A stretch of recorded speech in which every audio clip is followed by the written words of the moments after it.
Can you believe this? This remote is fake. और not only this remote, this pen is also fake. केवल ये pen और remote ही नहीं है, बल्कि हमारे आसपास में जितनी भी चीज़ें हैं, जितने भी मटेरियलिज थिंग है, सभी की सभी फेक हैं। रियलिटी इसके बियॉन्ड है, मतलब कि ये सारी चीज़ें फेक है। ये मैं नहीं कह रहा हूँ, ये कहना था प्लेटो का। प्लेटो ने केवल हवाई बातें नहीं की, बल्कि विथ एग्जाम्पल, विथ रीज़न इन्होंने पूरी चीज़ को एक्सप्लेन किया है कि क्यों ये मटेरियलिस्टिक चीज़ें सत्य नहीं है, ये केवल एक भ्रम है, केवल एक इल्यूजन है, ये फेक है, ये चेंजेबल है। क्योंकि जो कल थी वो आज नहीं है, जो आज है वो आगे नहीं होगी। सारी चीज़ें चेंजेबल है, लेकिन जो रियलिटी है वो कभी भी बदलती नहीं है, वो हमेशा सत्य रहती है, हमेशा अनचेंजेबल रहती है, स्टेबल रहती है। इसी पूरे कॉन्सेप्ट को थ्योरी ऑफ फॉर्म कहा जाता है, जिसमें इन्होंने बताया है कि ये जो भौतिक दुनिया है ये फेक है, ये रियल नहीं है। रियलिटी जो रियल दुनिया है उसका तो केवल ये शैडो मात्र है, केवल परछाई है।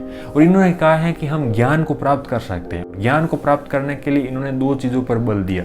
पहला इन्होंने बताया है कि ज्ञान हमेशा निश्चित होना चाहिए। ऐसा नहीं है कि 10 साल पहले ये ज्ञान था, अभी ये है, आगे और कुछ ज्ञान होगा, नहीं। जो फैक्ट है, जो भी नॉलेज है वो सेम रहती है, चेंज नहीं हो सकती। आप ये नहीं कह सकते हो कि ज्ञान बदल गया। जो पर्टिकुलर चीज़ का ज्ञान है वो सेम ही रहता है। और दूसरा पॉइंट इन्होंने बताया है कि जो नॉलेज होती है वो एक्चुअली में रियल होती है, मतलब कि ये जो हमें दिखाई दे रहा है एक्चुअली में वो नॉलेज नहीं हो सकती है, बल्कि नॉलेज इससे परे होती है। तो इन्होंने बताया है कि ये जो पूरा भौतिक जगत है उसको फील करने के लिए हम अपने सेंसेस के थ्रू कर सकते हैं, लेकिन जो एक्चुअल दुनिया है, जो वर्ल्ड ऑफ फॉर्म है, उसका पता लगाने के लिए हमें अपने बुद्धि का यूज करना चाहिए।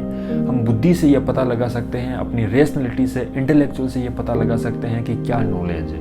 और यही रीज़न रहा कि इन्होंने बताया है कि फिलोसोफर को किंग होना चाहिए। खैर आगे डिटेल में बात करेंगे। इसी चीज़ को और ज़्यादा डिटेल में समझाने के लिए इन्होंने एलिगेरी ऑफ केव का कॉन्सेप्ट दिया, जिसमें इन्होंने बताया है कि एक चीज़ को आपको इमेजिन करना है कि एक गुफा है अंडरग्राउंड, जहाँ पर बहुत सारे लोग हैं जो कि एक प्रकार से कैदी है, जो कि दीवार की तरफ मुंह करके बैठे हुए हैं, और गुफा में एक आग भी लगाई हुई है। और गुफा में और भी कई सारे लोग हैं जो कि बहुत सारे सामान को लेकर के अपनी पीठ के पीछे या फिर हाथ में चल रहे हैं। तो एक्चुअली में जो कैदी हैं दीवार की तरफ मुंह करके बैठे हुए हैं, उनको जो है उन सामानों का केवल परछाई दिखाई देती है और उन्हें लगता है कि यही रियलिटी है। और इसके साथ साथ में कई आवाज़ भी आ रहे हैं क्योंकि बाकी लोग बोल रहे हैं, लेकिन गुफा में इको इतना ज़्यादा है कि उन्हें पता ही नहीं चल रहा है कि कौन क्या बोल रहा है। जब कैदी को बाहर लाया जाता है तो उन्हें फील होता है कि यहाँ पर लाइट है, चांद तारे हैं, कितनी खूबसूरत दुनिया है। तो फिर उन्हें लगता है कि जो वो पहले देख रहे थे, जो कि शेडो थी, वो तो एक तरह की फेकनेस थी, जो कि चेंजेबल थी, रियलिटी नहीं थी। रियलिटी तो ये है। और इन्होंने बताया है कि केवल आपको ज्ञान प्राप्त हो जाए या फिर आप गुफा से बाहर आ जाए, यहाँ तक की चीज़ें सीमित नहीं रहनी चाहिए, बल्कि बाकी लोग जो गुफा के अंदर हैं, जिन्हें अभी भी अज्ञानता है, उन्हें ज्ञान का आभास नहीं है कि जो ये देख रहे हैं वो रियल नहीं है, तो आपका ये काम है कि उनको गुफा से बाहर ला जाए, मतलब कि उनको अज्ञानता से ज्ञान में लाया जाए। बेसिकली प्लेटो ने मैटर को ज़्यादा इंपॉर्टेंस नहीं दी, इन्होंने आइडिया को ज़्यादा इंपॉर्टेंस दी। इनका मानना था कि जो आइडिया है वही रियल है। फॉर एग्जाम्पल मैं आपको समझाऊँ तो एक आइडिया है न्यूज़ का, तो इसके लिए जो मैटर है, पहले हम लेटर के माध्यम से न्यूज़ को एक्सचेंज करते थे। उससे पहले बात करें तो बोल करके डायलॉग के फॉर्म में करते थे। बाद में धीरे धीरे रेडियो आया, बाद में टीवी भी आया। आज के समय हम देखते हैं कि इंटरनेट है। हो सकता है कि आगे आने वाले समय में आर्टिफिशियल इंटेलिजेंस इसको एक नेक्स्ट लेवल पर ले जाए।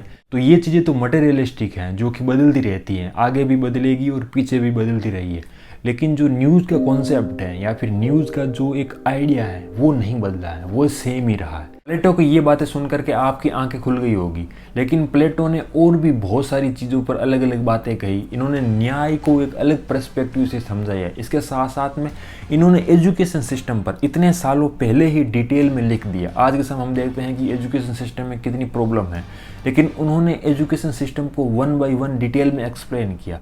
इसके साथ साथ में ये चाहते थे कि प्रॉपर्टी और परिवार का साम्यवाद होना चाहिए, कम्युनिज्म होना चाहिए, कि ये पब्लिक ओनरशिप हो। खैर इसको भी डिटेल में समझेंगे आगे।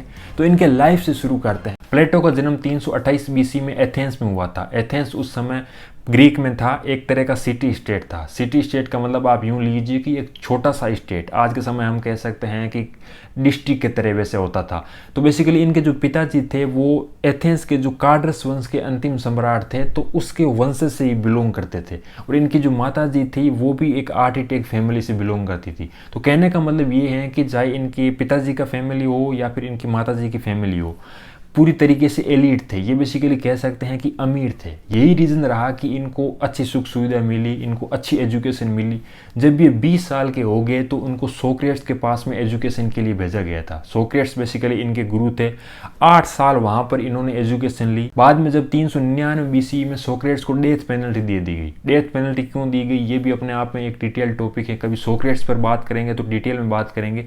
अभी के लिए ये समझ लीजिए कि सोक्रेट्स बेसिकली डेमोक्रेसी के अगेंस्ट थे। इनका मानना था कि डेमोक्रेसी गलत है, जबकि ये कहीं ना कहीं अरिस्टोक्रेसी को सपोर्ट करते थे। इसीलिए इन पर यह आरोप लगा था कि ये युवाओं को भड़का रहे, उनको ब्रेन वॉश कर रहे। इसी कारण से उनको डेथ पेनल्टी दे दी। जब इनके गुरु नहीं रहे तो ये 28 वर्ष के थे, तो इन्होंने डिसाइड किया है कि एक अच्छा पॉलिटिकल सिस्टम हो, एक आइडियल स्टेट हो। तो उसकी तलाश में इन्होंने एथेंस को छोड़ करके बाकी जितने भी सिटी स्टेट थे उनको एक्सप्लोर करना शुरू कर दिया। ये इजिप्ट भी गए, इटली भी गए। इसके साथ साथ में ये भी कहा जाता है कि ये भारत भी आए थे, गंगा नदी के तट पर भी रुके थे। इसके बाद में जब वो वापस एथेंस गए तो वहाँ पर इन्होंने एक एजुकेशनल इंस्टीट्यूशन शुरू किया जिसका नाम इन्होंने एकेडमी दिया। ऐसा कहा जाता है कि ये यूनान का पहला विश्वविद्यालय था। तो यहाँ पर ये पॉलिटिक्स की, लॉ की, फिलोसॉफी की और भी कई तरह की एजुकेशन देते थे।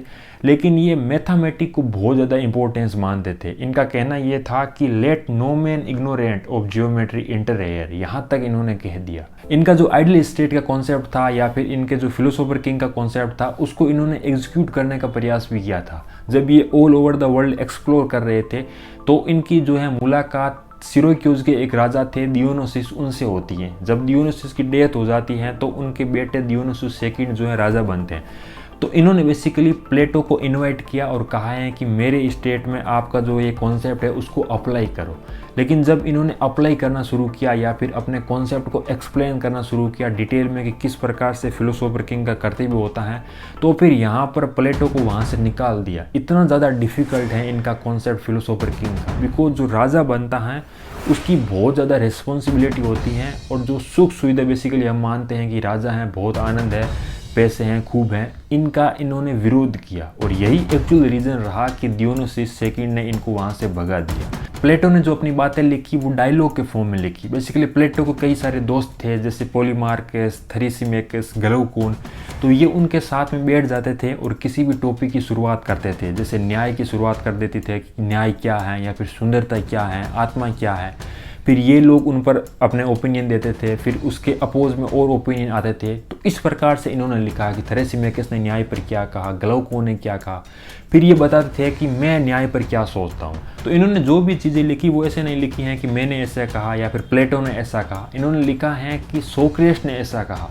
मतलब कि इनके जितने भी आइडियाज़ रहे, जितने इनके थॉट रहे, जितनी भी चीज़ें इन्होंने लिखी वो सोक्रेट्स के माध्यम से लिखी कि सोक्रेट्स ने ऐसा कहा या सोक्रेट्स का ऐसा मानना है। तो प्लेटो का जो एंड गोल था वो एक आइडियल स्टेट बनाना था। एक आइडियल स्टेट हो जहाँ पर फिलोसोफर किंग हो और उसके लिए न्याय ज़रूरी है। तो आइडियल स्टेट में न्याय तो होना ही होना चाहिए। इन्होंने न्याय को बहुत ज़्यादा इंपॉर्टेंस दी और उस न्याय को अचीव करने के लिए एक एजुकेशन सिस्टम हो। तो बेसिकली यहाँ पर इन्होंने 3 चीज़ों को डिटेल में एक्सप्लेन किया, आइडियल स्टेट, न्याय और एजुकेशन सिस्टम। तो पहले हम न्याय को समझ लेते हैं, इसके बाद में आपको एजुकेशन सिस्टम के बारे में डिटेल में बात करेंगे और फिर आपको पता चल जाएगा कि एक आइडियल स्टेट प्लेटो के अनुसार कैसा होगा।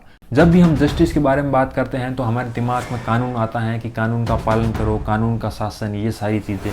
लेकिन प्लेटो ने न्याय का मतलब यहाँ पर नैतिकता से बताया। इनका मानना था कि नैतिक तरीके से हम रह रहे हैं समाज में, अपना अपना काम कर रहे हैं, यही एक्चुअली में न्याय है। और इससे पहले भी जितने भी लोग थे, चाहे थ्रेसिमेकस थे या फिर ग्लाउकोन थे, उनका ओपिनियन न्याय पर अलग था और प्लेटो ने उनको क्रिटिसाइज किया। तो 1 बाय 1 इनको समझते हैं। सिफालस ने न्याय के बारे में बात की। सिफालस के बाद में उनके बेटे हुए थे पोलीमार्कस, उन्होंने भी न्याय पर बात की।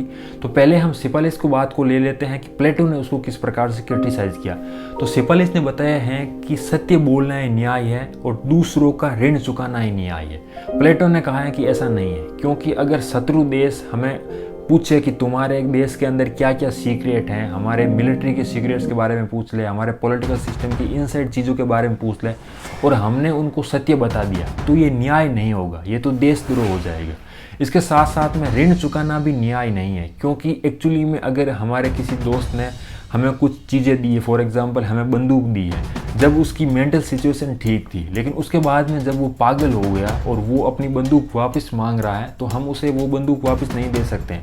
टेक्निकली तो उसकी चीज़ है, उसको हम वापस देना चाहिए, लेकिन न्याय के रूप में ये गलत हो जाएगा, क्योंकि वो बंदूक लेकर के कुछ भी कर सकता है। पॉलीमार्कस की बात करें तो इन्होंने कहा था कि उचित व्यवहार करना ही न्याय है, मतलब शत्रु के प्रति गलत व्यवहार करना और मित्र के प्रति अच्छा व्यवहार करना ही न्याय है। लेकिन प्लेटो ने कहा ये बात भी सच नहीं है, क्योंकि कुछ मित्र ऐसे होते हैं जो एक्चुअली में आपके मित्र नहीं होते हैं, वो आपके फ्रेंड नहीं होते हैं, वो पीठ पीछे आपकी बुराई करते हैं, तो उनके प्रति क्या अच्छा व्यवहार करना सही है? अगर ये भी मान लिया जाए कि शत्रु के प्रति खराब व्यवहार करना चाहिए, तो ये भी नैतिकता का जो सामान्य नियम है उसके ये विरुद्ध है, क्योंकि कोई व्यक्ति परेशान है, आप किसी के प्रति घृणा कैसे कर सकते हैं? कोई प्रॉब्लम है तो उसको आप और प्रॉब्लम में कैसे डाल सकते हो? यहाँ पर नैतिकता कहाँ रहेगी? तो ये भी गलत बात है। तो बेसिकली इन्होंने पॉलीमार्कस और सिपालस को इस आधार पर क्रिटिसाइज किया है कि इन दोनों ने न्याय को बेसिकली इंडिविजुअल रूप से माना, जबकि प्लेटो ने सोसाइटी के रूप में इसको माना, नैतिकता के रूप में न्याय को डिफाइन किया। थ्रेसिमैकस ने तो न्याय को नेक्स्ट लेवल पर पहुंचा दिया। इन्होंने बताया है कि न्याय क्या है, माइट इज राइट, मतलब कि जो पावरफुल लोग हैं उनके इंटरेस्ट की पूर्ति होना ही न्याय है। इन्होंने कहा है कि वैसे तो सभी सेल्फ इंटरेस्ट के लिए काम करते हैं, लेकिन पावरफुल लोग ही इसमें सक्सेस हो पाते हैं। फॉर एग्जाम्पल गवर्नमेंट बहुत ज़्यादा पावरफुल है, तो एक्चुअली में गवर्नमेंट का काम ये नहीं है कि वो जनता के लिए काम करे, बल्कि गवर्नमेंट के लिए न्याय यही है कि जनता उसके बनाए हुए कानूनों का पालन करे। तो यहाँ पर बेसिकली इन्होंने न्याय का दो मतलब निकाला। पहला तो ये निकाला कि जो भी गवर्नमेंट है, रूलिंग क्लास है, वो एक्चुअली में खुद के लिए काम करते हैं, खुद के बेनिफिट के लिए, सेल्फ इंटरेस्ट के लिए काम करता है। और दूसरा इन्होंने बताया है कि एक्चुअली में जो इनजस्टिस है वो जस्टिस से अच्छा है। तो प्लेटो ने यहाँ पर पहले पॉइंट का विरोध करते हुए कहा है कि एक्चुअली में ऐसा नहीं है कि जो शासक वर्ग हैं वो उनको सेल्फ इंटरेस्ट के लिए काम करना चाहिए, बल्कि एक्चुअली में जो रूलिंग क्लास हैं, जो गवर्नमेंट है, जो स्टेट है, उनको जनता के लिए काम करना चाहिए। फॉर एग्जाम्पल कोई टीचर हैं तो वो स्टूडेंट की कमियों को बाहर निकाल करके उसको बेहतर बनाते हैं, तो वैसा ही सेम काम स्टेट का, गवर्नमेंट का या फिर राजा का होता है कि वो जनता के लिए काम करे, उन्हें और ज़्यादा सक्षम बनाया जाए। दूसरे पॉइंट पर ये बताते हैं कि अन्याय न्याय से कभी भी अच्छा नहीं हो सकता है। एक्चुअली में न्याय ही अच्छा है, क्योंकि जब हम न्याय का पालन करते हैं तो हम अच्छे लाइफ को जी पाते हैं। एक्चुअली में खुश होना जरूरी है, और खुश होने के लिए लाइफ अच्छी होनी चाहिए, और लाइफ अच्छी होने के लिए न्याय का पालन करना जरूरी है। ऐसा नहीं है कि हम अन्याय के रास्ते पर चल रहे हैं और सोच रहे हैं कि हमारी लाइफ अच्छी हो जाएगी, कभी भी नहीं हो पाएगी। अगर ग्लाउकोन की बात करें तो इन्होंने बताया था कि justice is the child of the fear, कि हमें डर है, इसी वजह से हम कानून का पालन कर रहे हैं। क्योंकि प्राकृतिक अवस्था में जब रह रहे थे तो वहाँ पर कोई कानून नहीं था, तो लोगों को बहुत ज़्यादा डर था उनकी प्रॉपर्टी को नुकसान ना हो जाए, इसलिए उन्होंने मिल करके कानून बनाया और सभी इनका पालन कर रहे हैं। मतलब इन्होंने बताया है कि fear is the important point, और फियर ही ये वो रीज़न है जिसकी वजह से हम कानून का और न्याय का पालन कर रहे हैं। जबकि प्लेटो ने बताया ऐसा नहीं है। न्याय बेसिकली हमारी इंटरनल क्वालिटी है, हम आंतरिक रूप से, आत्मा से हम चाहते हैं कि हम न्याय कोई बाहर से थोपी हुई चीज़ नहीं है, बल्कि ये इंटरनल है। प्लेटो ने बेसिकली बताया है कि व्यक्तियों के अंदर 3 तरह की क्वालिटी होती है, और जब ये तीनों तरह की क्वालिटी एक अनुपात में होती हैं तो एक्चुअली में न्याय हो पाता है। और स्टेट को इन्होंने बताया है कि स्टेट में बेसिकली 4 प्रकार की क्वालिटी होती है।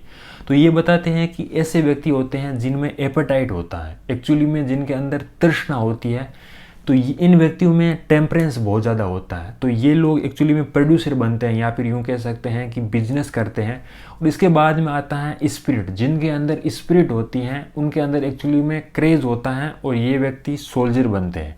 और तीसरे नंबर पर ये बताते हैं कि बहुत सारे लोगों के अंदर विजडम होता है। तो एक्चुअली में जिनके पास में विजडम होता है, इंटेलेक्चुअल होते हैं, वो एक्चुअली में फिलोसोफर किंग बनते हैं। जब फिलोसोफर किंग जो हैं बिना किसी अपने सेल्फ इंटरेस्ट के लोगों की सेवा करे, या फिर जो सोल्जर हैं वो बिना किसी अपने फ़ायदे के लिए देश की रक्षा करे, और जो प्रोड्यूसर हैं वो उत्पादन करे लोगों की लाइफ को और ज़्यादा बेहतर बनाने के लिए, जब इस तरह की चीज़ें हो, मतलब कि लोग अपना अपना काम करें, दूसरों के कार्यों में इंटरफेयर ना करें, नैतिक रूप से रहे, यही एक्चुअली में न्याय है। तो एक्चुअली में जो ये बनते हैं 3 तरह के लोग, चाहे वो प्रोड्यूसर हो या फिर सोल्जर हो या फिर फिलोसोफर किंग हो, ये जन्म के आधार पर नहीं होने चाहिए। प्लेटो ने बताया है कि ये आपके टैलेंट, आपके स्किल के आधार पर होनी चाहिए, आपके एजुकेशनल क्वालिफिकेशन के आधार पर होनी चाहिए।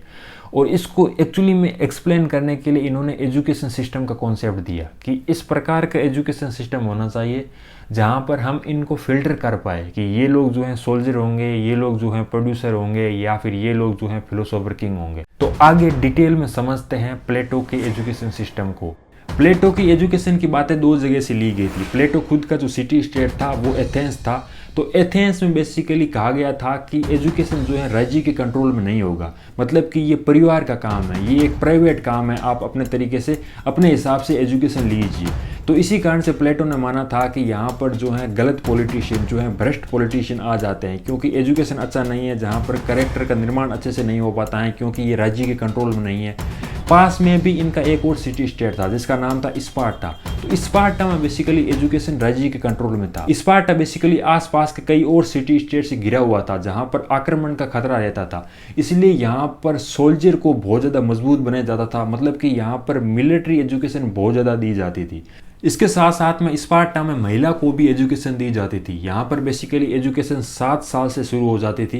तो प्लेटो ने बेसिकली ये किया कि इन दोनों से अच्छी अच्छी चीज़ें उठाई और अपने एजुकेशन सिस्टम में बता दी। इन्होंने कहा है कि कैरेक्टर का निर्माण हो, ऐसी एजुकेशन होनी चाहिए, फिलोसॉफी पढ़ाई जाए, इसके साथ साथ में सैनिक शिक्षा भी दी जाए, मतलब कि ओवरऑल इन्होंने शिक्षा को बहुत विशाल माना। इन्होंने कहा है कि एजुकेशन बेसिकली एक मेंटल मेडिसिन है, हमारे दिमाग को और ज़्यादा तेज करने के लिए, हमें और ज़्यादा इंटेलेक्चुअल बनाने के लिए, हमारे कैरेक्टर को और ज़्यादा अच्छा बनाने के लिए एजुकेशन बहुत ज़्यादा इंपॉर्टेंट है। प्लेटो का एजुकेशन सिस्टम बेसिकली 6 साल से लेकर के 50 साल तक चलता है, जहाँ पर 20 साल तक तो प्राइमरी एजुकेशन होती है, उसके बाद में हायर एजुकेशन होती है। 6 साल से लेकर 18 साल तक यहाँ पर व्यायाम और संगीत की शिक्षा दी जाती है। इन्होंने व्यायाम और संगीत को बेसिकली ब्रॉड माना है। इन्होंने कहा है कि व्यायाम का मतलब केवल शारीरिक एक्सरसाइज नहीं है, बल्कि इसके साथ साथ में आपको क्रेज सिखाई जाए, आपको वीरता सिखाई जाए, आपके अंदर शौर्य विकसित की जाए, इसके साथ साथ में कैरेक्टर की भी एजुकेशन होनी चाहिए। संगीत को ब्रॉड मानते हुए इन्होंने कहा है कि संगीत में न केवल गाने बजाने आते हैं, बल्कि इसके साथ साथ में dance, literature, art and culture सारी चीज़ें आ जाती है। हालांकि इन्होंने कहा है कि ऐसी लिटरेचर जो कि एक्चुअली में खराब हो, अनैतिक हो या फिर युवाओं को भड़काए, उनको बैन करना चाहिए, अदरवाइज ये इनके सपोर्ट में थे। 18 से लेकर के 20 साल मतलब 2 साल तक नैतिक शिक्षा होगी यहाँ पर, जहाँ पर मोरलिटी सिखाई जाएगी, एथिक्स सिखाया जाएगा। और यहाँ पर 20 साल में पहला एग्जाम कंडक्ट कराया जाएगा, और जिसमें जो लोग भी फेल होंगे वो बेसिकली प्रोड्यूसर क्लास होंगे, मतलब कि यहाँ पर किसान बनेंगे, मजदूर बनेंगे, या फिर व्यापारी बनेंगे, या फिर यूँ कह सकते हैं कि आर्किटेक्ट वगैरह बनेंगे। ये एग्ज़ाम पूरी तरीके से ट्रांसपेरेंट तरीके से होगा, निष्पक्ष तरीके से होगा, किसी भी प्रकार की चीटिंग नहीं होगी। ऐसा नहीं है कि जो एलिट लोग हैं उनको बेनिफिट मिलेगा, ऐसी किसी भी प्रकार की चीज़ें नहीं होगी। और यहाँ पर केवल पुरुषों की बात नहीं की इन्होंने, बल्कि कहा है कि महिलाएं भी यहाँ पर एजुकेशन लेगी और वो भी फिलोसोफर क्वीन तक बन सकती है। 20 साल से लेकर के 30 साल तक, मतलब कि इन 10 सालों में बेसिकली फिलोसॉफी के साथ साथ में लॉजिक, इसके साथ साथ में जस्टिस और मैथमेटिक्स की एजुकेशन दी जाएगी। प्लेटो का फेवरेट सब्जेक्ट था मैथमेटिक्स, जैसा मैंने पहले आपको एक्सप्लेन किया। इन 10 सालों में एथिक्स और फिलोसॉफी के साथ साथ में मेन फोकस जो है मिलिट्री एजुकेशन पर दिया जाएगा। तो यहाँ पर 30 साल में दूसरा एग्जाम कंडक्ट किया जाएगा, जहाँ पर जो व्यक्ति पास होंगे वो तो आगे की एजुकेशन लेंगे, लेकिन जो व्यक्ति ये एग्जाम क्रैक नहीं कर पाएंगे वो एक्चुअली में सोल्जर बन जाएंगे। और इसके बाद में मतलब कि 30 साल से लेकर के 35 साल तक बेसिकली फिलोसॉफी पर और ज़्यादा फोकस किया जाता था, पूरी तरीके से फिलोसॉफी को समझा जाता था। और 35 साल से लेकर के 50 साल तक, इन 15 सालों में बेसिकली इनको ग्राउंड पर भेज दिया जाएगा, जहाँ पर ये ग्राउंड पर स्टडी करेंगे, एक्चुअल प्रॉब्लम को देखेंगे। 50 साल की एजुकेशन पूरी होने के बाद में फिलोसोफर किंग बनेंगे। एक सीनियर व्यक्ति होगा या फिर जो ज़्यादा टैलेंटेड होगा वो फिलोसोफर किंग बनेगा, बाकी जो लोग होंगे वो बेसिकली अधिकारी बनेंगे। आज के समय हम कह सकते हैं ब्यूरोक्रेट्स। अब आप कहोगे कि फिलोसोफर किंग तो एक ही व्यक्ति बनेगा, तो बाकियों का क्या होगा? एक्चुअली में इसमें ये होगा कि जो व्यक्ति फिलोसोफर किंग बनेगा उसका जब टाइम पूरा हो जाएगा, उसकी डेथ हो जाएगी, तो उसके बाद में उससे नीचे वाला व्यक्ति बन जाएगा। इस तरीके से ये सिलसिला चलता रहेगा। अगर सिंपल भाषा में कहूँ तो यहाँ पर हर किसी को 1-2 साल 5 साल मौका मिल जाएगा फिलोसोफर किंग बनने का। प्लेटो ने क्यों कहा था कि जो गार्जियन क्लास है जिसमें फिलोसोफर किंग है, सोल्जर हैं, उनका परिवार नहीं होना चाहिए, उनकी वाइफ नहीं होनी चाहिए, इसके साथ साथ में उनकी प्रॉपर्टी नहीं होना चाहिए। तो इसके पीछे रीज़न ये था कि इनका मानना था कि व्यक्ति हमेशा प्रॉपर्टी को लेकर के, परिवार को लेकर के बहुत ज़्यादा सेंसिटिव होता है और वो उनके बेनिफिट के लिए काम करता है। तो यहाँ पर अगर इन लोगों के पास में प्राइवेट प्रॉपर्टी होगी या फिर इनका परिवार होगा तो उनके ये फायदे के लिए काम करेंगे, राज्य के लिए या फिर जनता के लिए काम नहीं करेंगे। और जो प्रोड्यूसर क्लास है उनके बारे में ऐसा नहीं कहा, उन्हें कहा कि वो खूब पैसा कमाए, अपने परिवार के साथ में रहे, क्योंकि उनका डायरेक्ट पार्टिसिपेशन नहीं है शासन को चलाने में। लेकिन ये लोग तो शासन चला रहे हैं। जब ये लोग ही भ्रष्ट हो जाएंगे, ये लोग ही जब बहुत ज़्यादा नेपोटिज्म करने लग जाएंगे, करप्ट हो जाएंगे, तो फिर शासन कैसे चलेगा। इन्होंने यहाँ तक कह दिया है कि इनके पास में घर तक नहीं होगा, ये बेसिकली सामूहिक रूप से सभी एक साथ में रहेंगे और पब्लिक भोजनालय में खाना करेंगे और वहीं पर ही रहेंगे। पर्सनल इनके पास में कुछ भी नहीं होगा, यहाँ तक कि इनको सोना चांदी भी छूने नहीं दिया जाएगा।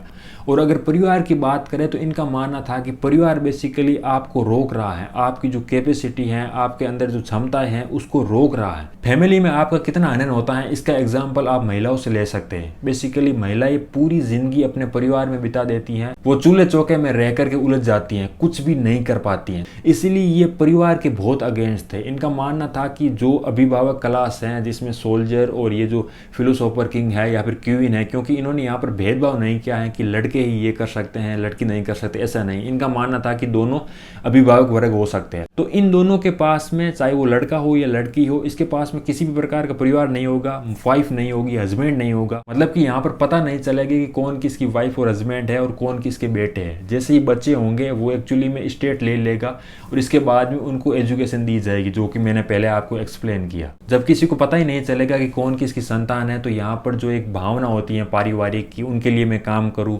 उनके बेनिफिट के लिए काम करूँ या फिर नेपोटिज्म को बढ़ाऊँ, तो ये सारी चीज़ें नहीं होगी। एक्चुअली में उनका जो पूरा फोकस है वो राज्य पर ही होगा कि वो किस प्रकार से अपने राज्य का कल्याण कर सके, उसको सुरक्षा प्रदान कर सके। प्लेटो ने यहाँ पर केवल परिवार या फिर वाइफ्स की साम्यवाद की भी बात नहीं की, बल्कि ये तो इससे भी एक नेक्स्ट लेवल पर चले गए। इनका मानना ये था कि जो भी पुरुष फिजिकली रूप से या फिर मेंटली रूप से सक्षम है और जो भी महिलाएं फिजिकली रूप से, मेंटली रूप से सक्षम है, उनकी मीटिंग होनी चाहिए, ताकि उनसे जो बच्चे पैदा होंगे वो पूरी तरीके से सक्षम होंगे। इनका मानना था कि जो एजुकेशन है वो जन्म से पहले ही शुरू हो जाती है। प्लेटो बेसिकली पहले पॉलिटिक्स में बहुत ज़्यादा इंटरेस्टेड थे, लेकिन जब बाद में इन्होंने पॉलिटिक्स में जो प्रॉब्लम थी उनको देखा तो यहाँ पर इन्होंने इस पर काम करना शुरू कर दिया। और इन्होंने बताया है कि राजा उसी को ही होना चाहिए जिसको शासन करने में कोई इंटरेस्ट नहीं है, मतलब कि उसको किसी प्रकार की पावर की लालसा नहीं हो, ऐसे व्यक्ति को ही शासन करना चाहिए। और हमेशा फिलोसोफर किंग होने चाहिए, या तो फिलोसोफर किंग हो या फिर ऐसे व्यक्ति शासन करे जिनमें फिलोसॉफी के गुण हो। या तो आप पहले फिलोसोफर बन जाए या फिर राजा बनने के बाद में आपको फिलोसॉफी सीखनी होगी, मतलब किसी भी प्रकार से हो, फिलोसॉफी का एंगल तो रहेगा ही रहेगा। इसके साथ साथ में इन्होंने बेसिकली कानून का शासन की बात नहीं की। इनका मानना था कि अगर जो राजा हैं वो सद्गुणी होगा तो यहाँ पर कानून की ज़रूरत ही नहीं है, लेकिन जब राजा सद्गुण नहीं होगा तो वहाँ पर कानून होगा तो भी उसका कोई बेनिफिट नहीं होगा। अब आपको लगता होगा कि कानून का शासन नहीं होगा तो यहाँ पर जो है राजा पूरी तरीके से डिक्टेटर बन जाएगा, लेकिन एक्चुअली में ऐसा नहीं होगा, क्योंकि प्लेटो ने यहाँ पर कुछ रेस्ट्रिक्शन भी बताई। इनका मानना था कि राजा को हमेशा जनता के कल्याण के लिए काम करना चाहिए, जनता की सुरक्षा के लिए काम करना चाहिए। इसके साथ साथ में इन्होंने बताया है कि एजुकेशन सिस्टम को चेंज नहीं करना है, ये जैसा का जैसा एजुकेशन सिस्टम ही रहना चाहिए। जैसा मैंने पहले आपको बताया था कि इन्होंने न्याय को बहुत ज़्यादा इंपॉर्टेंस दिया, तो यहाँ पर इनके राज्य में तो न्याय तो होगा ही होगा। जब न्याय होगा तो राज्य उसका पालन करेगा, राजा उसका पालन करेगा, सभी लोग अपने अपने कर्तव्य करेंगे, तो यहाँ पर अन्याय नहीं होगा। तो इस प्रकार से पूरा आइडियल स्टेट होगा। प्लेटो का जो आइडियल स्टेट का कॉन्सेप्ट था, जहाँ पर इन्होंने जस्टिस के बारे में बात की, एजुकेशन सिस्टम के बारे में बात की और फिलोसोफर किंग के बारे में बात की, ये बेसिकली उतना ज़्यादा प्रैक्टिकल नहीं है, बेसिकली एक यूटोपियन आइडिया है। आपको क्या लगता है कि ऐसी चीज़ अप्लाई होनी चाहिए हमारे समाज में, देश में, या फिर नहीं होना चाहिए? अगर प्लेटो को मुझे एक बात को हाईलाइट करना होगा तो वो ये है कि जो इन्होंने कहा है कि जो भी रूलिंग क्लास पॉलिटिशियन है उनकी एक्चुअली में प्राइवेट प्रॉपर्टी नहीं होना चाहिए। यहाँ तक कि इन्होंने तो परिवार भी नहीं होने की बात की, लेकिन वहाँ तक मैं छूट दे सकता हूँ कि आपके परिवार हो सकते हैं, क्योंकि वहाँ पर कुछ निजी चीज़ें भी चल सकती हैं। लेकिन प्रॉपर्टी का नुकसान ये है कि आज के समय आप देख सकते हो कि बड़े बड़े पॉलिटिशियन लाखों करोड़ों रुपए के करप्शन करके कितने ज़्यादा पैसे कमा लेते हैं इलीगल तरीके से। आप खुद एक एग्जाम्पल लेकर के समझो कि एक पॉलिटिशियन है जिसको शासन करने में इंटरेस्ट नहीं है, इसके साथ साथ में उसकी कोई प्राइवेट प्रॉपर्टी नहीं है, इसके साथ साथ में परिवार से भी वो पूरी तरीके से अलग है, तो वो एक्चुअली में देश कल्याण के लिए, राज्य के लिए, लोगों के लिए अच्छी सेवा कर पाएगा। लेकिन वहीं उसका अगर परिवार हो या फिर प्राइवेट प्रॉपर्टी हो तो वो उसके लिए काम करेगा, अपनी प्राइवेट प्रॉपर्टी को और ज़्यादा बढ़ाएगा, उसके लिए वो इलीगल काम करेगा, करप्शन करेगा और नेपोटिज्म फैलाएगा, अपने बच्चों को आगे बढ़ाएगा, बाकी लोगों को दबाएगा। तो ये बात मुझे प्लेटो की ठीक लगी, बाकी आप कमेंट में बता सकते हो।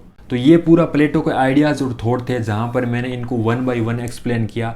आप में से कई लोग ये भी कहेंगे कि आपने उतना डेप्थ में नहीं बताया या फिर और भी कई सारी चीज़ों को कवर नहीं किया।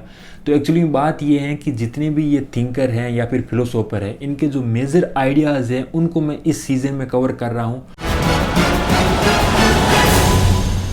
और भी सीजन आएंगे जहाँ पर इनके पार्ट 2, पार्ट 3 भी बनेंगे, जहाँ पर इनके और भी अलग अलग आइडियाज़ को कवर करूँगा। इस वीडियो में बताई गई बातें अलग अलग सोर्स से ली गई है और ये पूरी कोशिश की गई है कि मैं अपनी किसी भी प्रकार का ओपिनियन न दे करके अनबायस्ड तरीके से आपके सामने प्रेजेंट करूँ। अगर इसके बावजूद भी किसी भी प्रकार की फैक्चुअली और कॉन्सेप्चुअली मिस्टेक हुई है तो आप उसे हाईलाइट कर सकते हैं। कमेंट में टाइमलाइन बता करके अपना सोर्स दे करके उसको हाईलाइट कीजिए।